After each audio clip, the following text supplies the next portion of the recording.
The Berenstain Bears' trouble at school.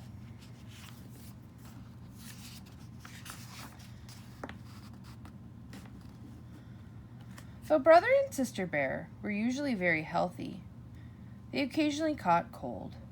So, when Brother came home from school one day, sneezing and wheezing, Mama Bear knew just what to do. Achoo!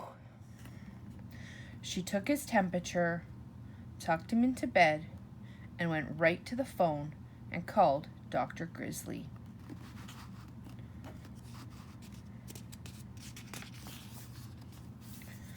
Sneezing and wheezing and a temperature of 101, said Dr. Grizzly.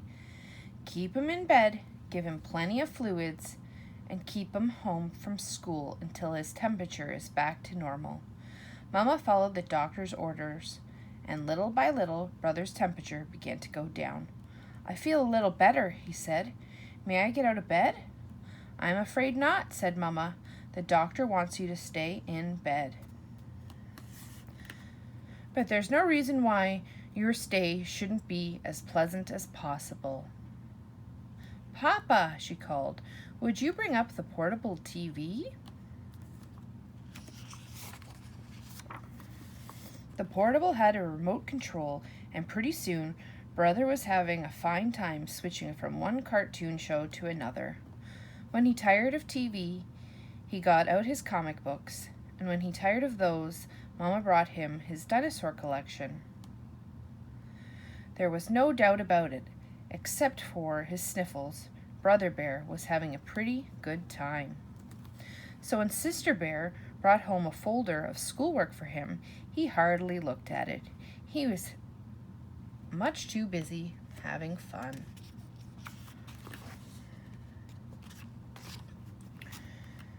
But while he was at home having fun, his fellow students at school were hard at work in the classroom where Teacher Bob was teaching a new math lesson. They had learned to add, subtract, and multiply. Now they were learning to divide. On the soccer field, where Coach Bruin was getting the team ready for a big game against Beartown. Cousin Freddie, he called, take Brother's places forward. He's out sick. Yes, sir, said Freddie. This was the chance he'd been waiting for. It wasn't until Brother was all better and ready to go back to school that he remembered the folder of work. Oh well, he thought, I'll study it on the bus. But that's where he heard about Freddie and the soccer team. He was so upset he forgot all about studying. When Coach Bruin had extra practice during early gym, Brother became even more upset. It wasn't easy watching Freddie take his place on the team. Then, when Brother got back to class, Teacher Bob said, I certainly hoped you studied that folder of work because we're going to have a quiz. A quiz? Said Brother. On what? On division, of course, said Teacher Bob as he handed out the quiz papers. Brother might have managed even then. He was good with numbers and might have worked things out if only he was able to concentrate. But all he could think about was Cousin Freddie out there kicking field goals while he sat on the bench.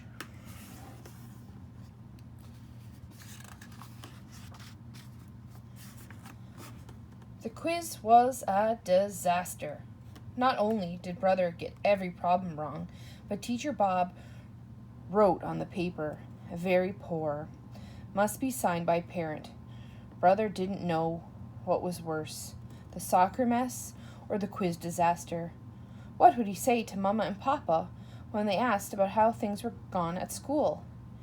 He was so busy feeling sorry for himself on the bus ride home that he didn't notice that Sister was coming down with a bad case of the sniffles and wheezes. Achoo! There she is sneezing. Oh dear, said Mama when she saw Sister. You've caught Brother's cold. Into bed with you, she said. She and Papa were so busy attending to Sister that they forgot to ask Brother how things went at school, and he didn't tell them. Achoo! And the next morning, when the school bus came, Brother didn't get on the bus. He hid in the tall grass until the bus was out of sight. The squirrels and bluebirds were puzzled. Brother was usually happy and cheerful, but not this morning. This morning he looked unhappy and angry too. School bus stop. Phooey! Brother shouted, kicking a stone. But kicking a stone reminded him of soccer, and that just made him angrier. The bluebirds took off and the squirrels scattered. Phooey on soccer, he shouted, stomping off through the woods. Stomp, stomp, stomp, stomp. Grasshoppers hopped. Toads stood stock still and pretended that they were lumps on a log.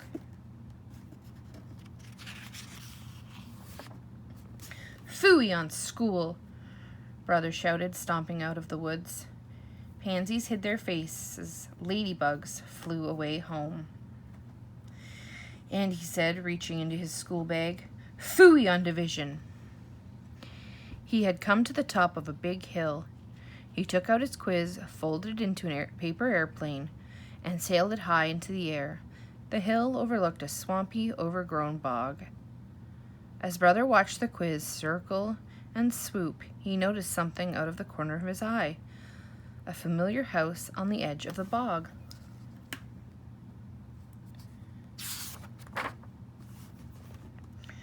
Grizzly Gramps was working on a ship model when he heard the knock. Gran was making cookies. They weren't expecting visitors, and they certainly weren't expecting Brother, especially during school hours. It didn't take long for the whole story to come out. Gramps and Gran listened quietly as Brother told them about catching a cold, the folder of work, the soccer mess, the quiz disaster, the missed bus, and the paper airplane.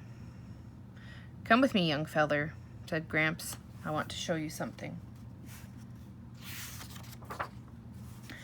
Gramps took Brother by the hand and led him deep into the bog. There, he said. That's what I wanted to show you. It was a very old wagon, sunk almost out of sight in a muddy puddle.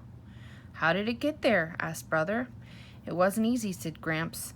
I went to a lot of trouble getting that old wagon into that swamp. Then, with a twinkle in his eye, he said, just the way you did getting in over your head at school.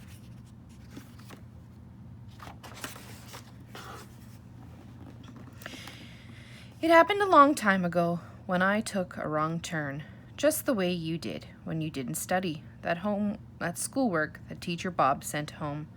Well, instead of admitting my mistake and backing up, I just pushed ahead until I was so deep that there was no getting out. And you lost the wagon? Said Brother.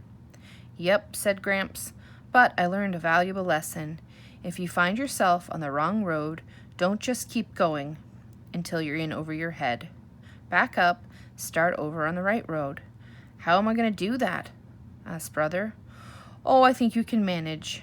But first, look over there, Gramps said, pointing there. It was the paper airplane caught in a berry bush.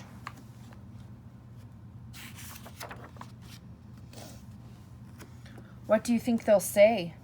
Asked Brother later as they bounced along in Gramps' pickup.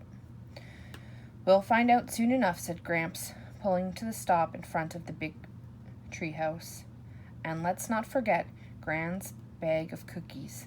They're her finest. Mama and Papa weren't exactly pleased when they heard about the big mess Brother had gotten himself into. But they didn't holler or pound the table either, not even Papa. He looked like he might be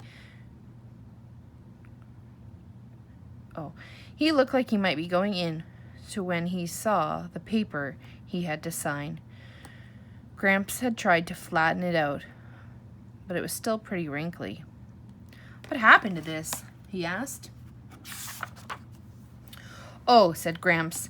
It just sort of got folded a bit. That's when he brought out Gran's cookies. There were 10 of them. Let's see now, he said. There are 5 of us, counting Sister. So how many cookies do we each get? 2, of course, said Brother, dividing them up. Don't look now, young feller, said Gramps with a wink. But you just divided 10 by 5. Is that all there is to dividing? Said Brother. That's all, said Gramps. Come along, said Mama in a nonsense voice. Where are we going? Said Brother. To school, Mama said, as they got in the car. But it's so late, protested Brother. It's never too late to correct a mistake, Mama said, and off they went. Brother got to class just in time for a retest. The class hadn't done very well in the division quiz, so Teacher Bob was giving them a second chance. Brother really concentrated and did much better. Very good. And that afternoon, he got a second chance at soccer, too. It was the day of the big game against Beartown, and things weren't going very well. Brother, said Coach Bruin, I want you to go in for Freddie.